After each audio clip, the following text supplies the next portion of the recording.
Your network is your net worth. Porter Gale. How can you tell the difference between support and sabotage? This morning I stood ground with my own distractions, not in their avoidance, but awareness, observing the often subconscious thoughts in my mind, from money to inherent beliefs around my own behaviour and the influence this has had on how I see my worth. In doing so, I've given them all a physical action, supporting rather than sabotaging the wisdom they are offering in their now seen presence, by simply acknowledging where my head is at. My feeling of scarcity has now resulted in a money jar, a virtual swear box that every time I think about abundance, regardless of its motive, receives a payment. Not so I can save as such, but feel okay with what I'm thinking.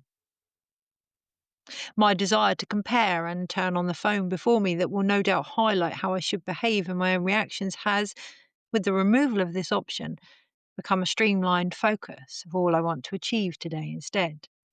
And this morning, whilst tuning into the cards for the daily dose, the knowing of others' curiosity in my own energy, I have taken on a larger discernment regarding my own connection, not to them, but myself.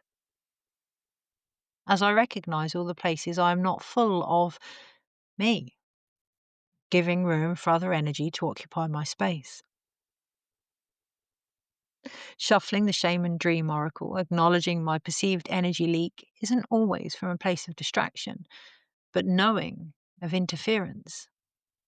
I ironically selected from behind the mindful or groupthink image.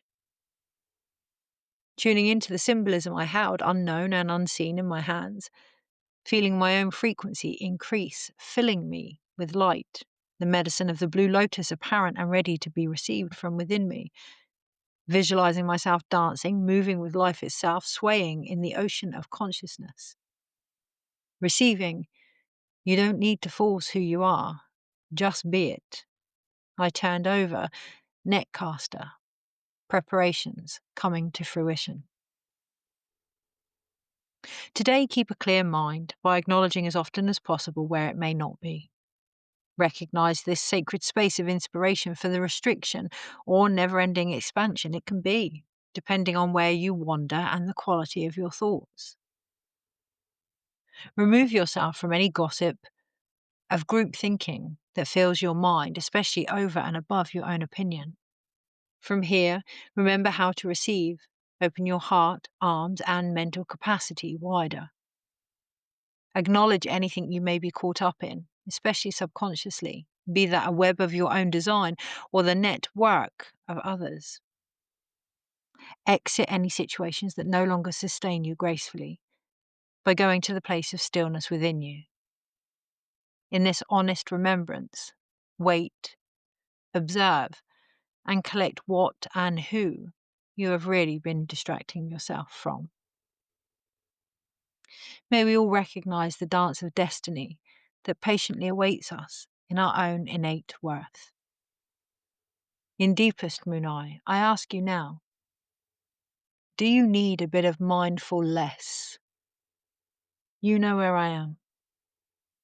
Take care. Kirsty.